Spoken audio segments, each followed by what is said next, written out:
Good morning, good afternoon, and good evening. Welcome back to another episode of Top Tier Talk. A mere Valentine's Day. How was your evening? Brighton 3, Chelsea nil.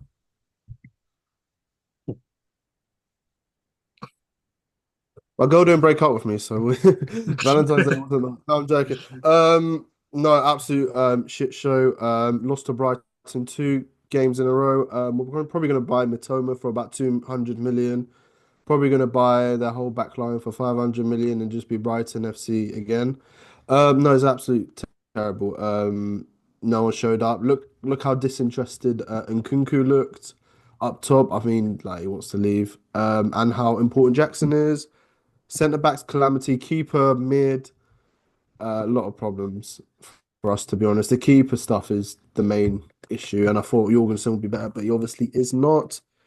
Centre backs as well, calamity. Levi Colwell is not good enough on his own to lead the back line, and I don't know. Like we need an experienced centre back, as I keep saying every time. And what a goal by Matoma! That touch and everything was similar. Goal similar to, do you know that Morris goal he scored a few weeks ago? That banging touch. I Do you was guys gonna say remember? you were going on and on, and I was like, you've got to give credit to Matoma at some point. Yeah, no, of course I'm going to. That goal was Yeah, absolutely that touch, but I think the Morris one was better, but that one's definitely up there. Great little goal, solo yeah. goal, but no, terrible. I'm not Maresca out, but Are you close? On a percentage yeah, scale, where are that you stuff the seeing? Leicester fans said like halfway through the season syndrome or whatever is actually true, you know. Like he does it does It's it has stubbornness. yeah, It was actually right. Yeah. it was right, but So no, where it's where are you on the sliding scale? Like a percentage wise, are you like no, I wouldn't be out this season, even if we fair don't enough? finish. I've seen improvements from last season with Poch and stuff, and we need a manager that will stay for an extensive period of time. But if we don't get top four, I would say it would be a disaster. I was No, gonna but say mate, you didn't. Did you expect top four at the start of the season? We didn't expect it, but remember we had this argument before how with Arsenal when they nearly won the league, like expectations changed. Like apparently we were in a title race like 3 4 months ago. Do you know what I mean? Nah, When but you're in mate, a if you title, get Europa League, that's still an 100%. improvement. Like at If least that's something to Yeah, build we'll on. You get the don't Europa sack them. League. I mean, we're going to win the Conference League. If we don't, I don't know what's going to happen there. But in terms of the they said Chelsea were in a title race that they put us in, that means top four should not even be a question. You shouldn't be competing in it. Do you know what I mean? Mm, So Yeah, fair enough. I it get would. that. fair. But it's the argument of you've spent the money, but you spent the money as Chelsea fans will probably agree in the wrong way. What would you Mm. say is the wrong way? I think the back line wise and keeper wise, I agree. But in the attacking front, like to be fair, yeah, question me on that. What would you say is But Chelsea's strength? yeah, I was going to say personally, I would go. You look at again, it's a sign for the future. But someone like Felix, for example, you sign him for a large amount of money That He's was after not signing for the after future. He's old enough. no. But in terms of like a longevity, it wasn't like a Thiago Silva signing that you're going to have for 3 years max. Do you know what I mean? It wasn't one of them. Or It in was Kunku. yeah, it's Well, you like never some. know. If Nkunku eventually does leave, then that means Felix would stay, right? Because they're kind of the same position. But So I I think if think one I of the think other with one will end up having a career at Chelsea. I mean, Felix was only playing Conference League and you're coming off the bench here and there anyway. So um, lack of playtime was the issue, and he needs playtime. So I don't see why if Nkunku leaves, he won't stay. yeah, I suppose again that could change at the end of the I season. think logically, yeah, he might be already on the way out, and AC Milan might have an obligation to buy or will Yeah, buy him. I don't know, but I'm just trying to think logically. Like, Mm. yeah, no, fair enough. What But yeah, about no, Sancho? What do you think of him? I would keep Sancho, even though he's been poor the last few games. I would keep him for about 20 25 million. I think it's still a steal for what he has to offer. I mean, what player for 20 million can you think of that's worth it in this transfer market? especially Who's one that's valued at been at your club as well for 6 months or who's been however playing in long. the Yeah, Champions League final? Who's got experience in international as well? And Cole Palmer, how come his not that he's to blame, but how come his performances have dropped? Sorry, How come Cole Palmer's performances have dropped? Not that he's to blame, but don't know. It happens. Don't know. I I think think trying too hard to be the main man, like kind of looking at GNA, like trying to go past 5 6 7 8 man, all that stuff. Like instead of doing the mm, basics. So It's almost like he I know. realizes he's surrounded by players like Nkunku who are completely out of form, and he's like, "Well, someone's got to do it." And it's been him for the Yeah, last that's 18 it. months. He's trying to do to get that GNA, innit? Trying to Yeah, get as you his say, he GNA up. tries too hard, and then it doesn't come off. Tries harder, Yeah, gets frustrated. exactly. But we ask him sort of every week on Chelsea sort of point of view and monetary and transfers. I suppose it's pretty much probably it for Chelsea, really, isn't it? I'd have thought. Mm. It's to just try and get top four, basically. I mean, Elliot's not here, so we'll touch on the 2-0 against Leicester very quickly. Marino was striker, sure as you called that in the group chat. Like this, Yep. No, there wasn't like some genius thing. I think he's it's filled the in only there before. option. Yeah, they don't really have anything going on, and Havertz is out, so that was, I think, the new update since the last time we had an episode. So Marino is filled in. He's doesn't mean he's going to succeed, but I mean he scored 2 goals, and I will get to my striker who has 2 goals in the Premier League this season, having played like 20 games. So for him to do that in one game in that position is good. Oh yeah, I was going to say Elliot, the only team that's actually won out of U3 because no one cares about the Championship. So on to the second team that's lost this week, Man United, Jabez, against Tottenham, relegation 6-pointer. Yep, I mean, I'm making a story for you guys so that you carry on following it each week. So we'll go back to what I said last week about the system and everything. But as a game overall, Tottenham, just a fun fact about them, they've only won 2 games in a row in the Premier League twice this season. This was now, they just beat Brentford and United. And the previous time this season was Brentford United. Brentford and United. So, and the Tottenham have faced 5 games against Manchester clubs this season, United and City, and won all 5. So having such a strange season. I don't think Tottenham play that well. I don't get the heap of praise on them. This happens a lot, by the way. United play teams, and I look at them and think they're so poor, and we lose to those teams, which shows how bad we are. We just had something terrible happened in our training ground, and we lost Mane for 6 weeks. We lost Ahmad for the rest of the season. Collier was out.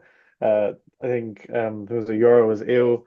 So we lost like a few Gartes out injured. So I don't know what happened, but when you get hit with news like that, when you're already so far down and you've already just given away 2 attacking players in Anthony and Rashford and not replaced them. And I told you guys, I said one of Bruno or Ahmad goes out this season, we have to start looking at a serious chance of relegation. The only thing I can say, and the reason why that one happened is I think Ten Hag might have saved us from relegation.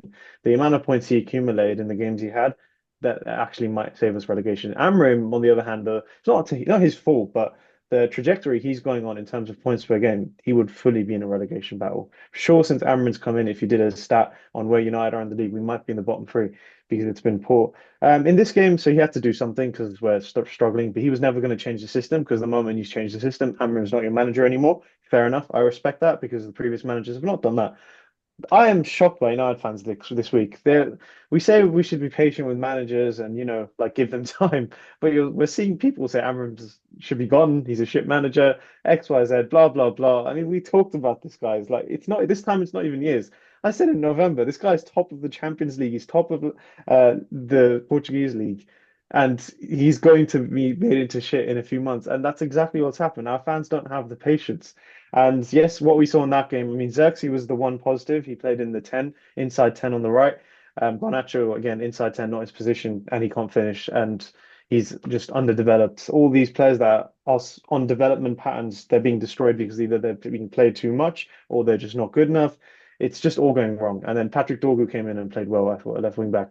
Hoyland, I think it's already been said in certain leaks that he wasn't supposed to be our primary striker. Ten Hag wanted Kane, and Hoyland would then feed off and play sometimes. He's now our main man, and I could sit here and bash him today because he's the 40th ranked striker out of 42 for goals per minute in the league. He's not played well, but you can't expect a player doesn't just go from like something to nothing like that. I think there are reasons. He's been ran into the ground. He's played Euros, plays as the main striker, has all the pressure in the world on him, and he should have never had that. He should have been the second option. So what we did when he was there alone was getting Xerxes, who just is the same sort of age bracket. And Manu, for example, hasn't had a great season. I know he didn't play, but these are all players being run into the ground and not developing in the way they're supposed to. And Tottenham are way better than us. We don't have anything. We don't have a game plan. It all depends on what Amram prepares in the week. And if that works, then okay, it works. We might scrape a win. There's nothing long term to this. We don't have the personnel for it. So yeah, with one wing back at the club that's genuine and Luke Shaw and Mason Mount unreliable. Did you guys remember Mason Mount's a Man United player? Because I forget sometimes. we're kind of screwed. Like we with Ahmad out now, it all kind of falls onto our other really good player, which is Bruno. The pressure heaps on him to perform, and when he doesn't, well, I'm telling you guys, we don't have anything like in terms of who's going to score for us, who's going to be that star man. And 29 points at this point in time in the season is very good. This is a very poor season for the teams that are going to get relegated, unless Leicester have an incredible season. I've looked at it extensively. Leicester would have to have a very good season, or Ipswich, one of the two. Then Man United could be relegated if we don't get many points from this point on. But I think we will. And that's why the season's been written off Do you think under from the Ten board. Hag you Who are the be in the main same people to blame? position? Do you No, think under absolutely not, Ten mate. Hag? We'd be top 10 at we'd be top 10. We wouldn't be good, by the way. I think at top 10, there would actually be more pressure on Ten Hag right now than there is on Amram, because obviously we expect nothing from Amram considering this is not the squad that fills this formation. But Ten Hag, obviously, because he had a bit more of his players, and the players know how to play 4-3-3 better than this one. Not that they know how to play four, whatever that was, 4-3-2-1. They don't even know how to play that correctly, but at least they knew something. So obviously now there's a nice little focus shift happening. Gary Neville is part of the project, the regeneration task force for the stadium, the new stadium. So he's working with Ineos. He's on their payroll. I don't know how that works, but he refuses to blame the board for any of this. Refuses. Instead, he has chosen to use this time to say actually Amram should abandon his principles. I think it's a lot of these ex-pros that do this, they know very well that that is not the case. This is bad from the owners, the way they've recruited, the way they sacked the manager mid-season and wasted money on that when they should have just done it at the start of the season. Got rid of Dan Ashworth, who knew this, said we should have just sacked Ten Hag either in the summer or not done it and done it at the end of the season. Amram himself said, I would rather come in the summer, but they said it's either now or never. So there's a lot of bad decisions in there, and they're not anything to do with the pitch or Amram. So I would love for our ex-pros to focus on that, since we're the one club in the world that has to have an ex-pro on every channel commenting on every game. Why can't they just say the right thing sometimes? Because focusing the shift on Amram for the rest of this, if the shift, guys, as I make it sound so simple that oh, Amram will stay and he won't get sacked, because you guys understand that we're normal people, we know it's not his fault. However, if these ex-pros actually start blaming Amram for his tactics and that is the reason why we're losing, Amram will be sacked. He's not going to get many more points after this. Probably going to go out of Europa and FA Cup. Once that happens, pressure mounts and no one's indestructible. And I've said I don't mind getting, as long as we survive with Amram, that's okay. But that might not be enough if the narrative from the media is that it's his fault, because that's what they portrayed at Tottenham. So I hope that changes, because it's not his fault completely at all. He's not to blame because he's got the lowest win percentage I think in United history, but there's a reason for that, and we all know it. Obviously, you touched on ex-pros. I think you know where this comment's going to go. The James Maddison comments on the Sky Sports over the week. What did he say? Basically, it No, was was it something along the lines? It was Keane, wasn't it? So something along the lines of, if you're a Spurs player, you'd look at Maddison and be like, "Oh, he's back today." You wouldn't be like, "Oh, he's back today. We're going to win." Like he basically was criticising him, yeah, which I again mean, is fair enough. He has been quite poor recently, but we do know there's a player in there, and it just so happened that obviously he scored the winning goal. do you know the first time I saw that comment, I actually thought it meant I thought he said, "Oh, that's a player that's back, like we might win," because that's what Tottenham have been missing. They're missing so many players. Some of them coming back. Tottenham have less players out now because Maddison came back. I think Brendan Johnson came back as well. A couple came back. So yeah, no, Maddison is a difference maker. I don't know why that he had to make that comment. I don't know what the need. He was out injured, so why did you have to make Yeah. it about an injured player? So yeah, that's another classic example. With Roy Keane, we love him because he gives you clips and whatever. But if there was like a sort of balance of his analysis is always more on how the players are feeling, the passion and emotion. There's actually no analysis of tactics. So, um, I mean, I know it's a big factor now. Now, football is so focused on tactics that people forget about that element of the game. But Keane is way too far over there. The game has changed since then. There is some tactical analysis you have to do on games, and yeah, it's a shame because Man United have the most pros sitting there talking about us every day and blaming whoever they want. I think, I suppose the other games, unless you've got any more questions of me. May, do you have any questions about anything wrong at Um, United? Mason Mount, how's he doing? Yeah, Mason Mount. Okay, He's not. officially, I saw it at the end of he had a game against Manchester City, right, at the derby, and he had a head injury, went off bleeding, and actually ended up getting something done to his some lower limb leg issue while that happened. So he's out for 10 weeks, which means he should be back in March. And at this moment in time, anyone coming back is big because we have no one. I mean, have you noticed how I've talked about the Tottenham Man United game for 10 minutes and not mentioned the fact that Amram didn't play a single of the youth because it's not the problem. The fact that we had to, I don't know if you guys know, I'll enlighten you. We had an eight-man bench, and the only player that was not youth was Lindelof, Lindelof. and yeah, everyone else, and that What is about that shocking. Like, why are against we the in this Arsenal player? position?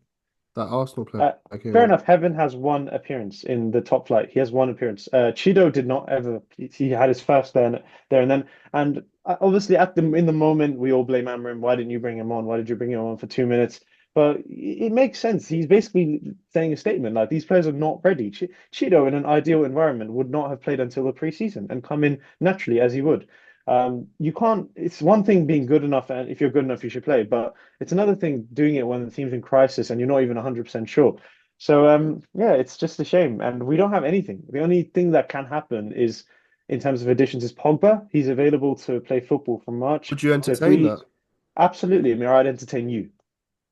Like we need something. We just need options. I said like and Pogba's like as sad as it sounds, because that's not the way we're going. But if Pogba can adhere to Amram's strict dressing room culture, whatever he has, one thing you should know, And Amram stay clear from the rules as refuses well.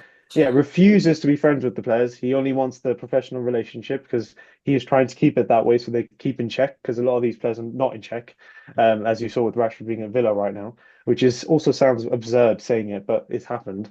Then yeah, Pogba, if he can follow all that, then absolutely by all means play for us because we need something in the inside 10 position.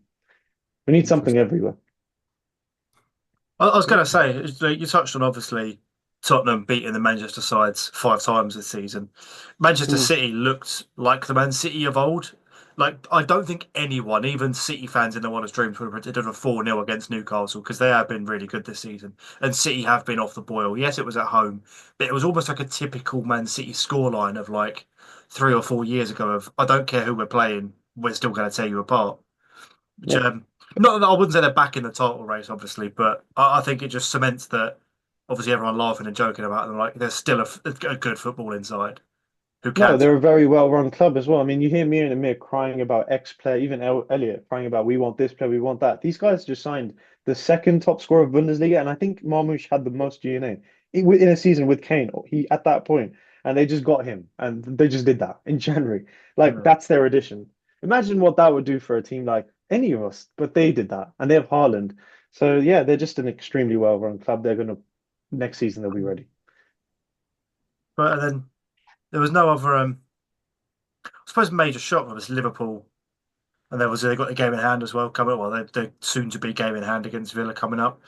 Um, Obviously, the Everton game as well last week, and the 2-1 win against Wolves. So Liverpool been Liverpool. I suppose Elliot's not here to discuss the title race, but It's like the Liverpool of do you remember the one in the COVID league? Weren't they winning like scrappy games like this as it's well? become scrappy now. This is what we were Ah, saying before. It's So like at but I yeah, some feel like point, this time it's more shaky. And the next game is Villa, right? Tomorrow. I think that's where that's a tough.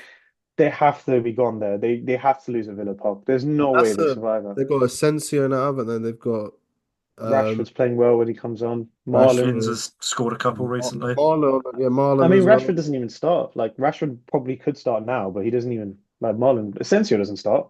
Comes off the bench. Yeah. Um, and Dan, since you're the neutral on here, Arteta in or out? Um, I think if it keeps you happy, Amir, and you, Chavez, Arteta in. I think it's entertaining. Why It would that gives keep everyone a bit. Amir happy? It gives everyone a bit of banter. Gives Amir a question to ask every week. Um, Hmm. no, I do. I can see both sides of it. Obviously, they haven't won anything. I say of note in No, I just quotation only think because marks. I'm just trying to go to the Arsenal segment. What do you guys think? Obviously, they're really injury like hitting at the moment with Marino as the one who came on and won the game and changed the game. Like, do you think they can compete with Liverpool this season, or would you Hmm. write off the link? You've got to ride your luck. It's got to be games like that. It's got to be a goal from a midfielder Yeah. playing up front, like this. Come on, because you've got injuries and things like that. From But it also consensus, depends on Sterling is Ranieri. awful. Sterling If is He he had a good actually game. if he becomes what they're saying, obviously they've gone crazy and started comparing him to Yamal. But if he actually gets anywhere close to that level, then who knows? Like he could be the next star man. yeah, I think that does bring us to the end of the episode. Thank you very much for yeah. watching, and until next week, goodbye.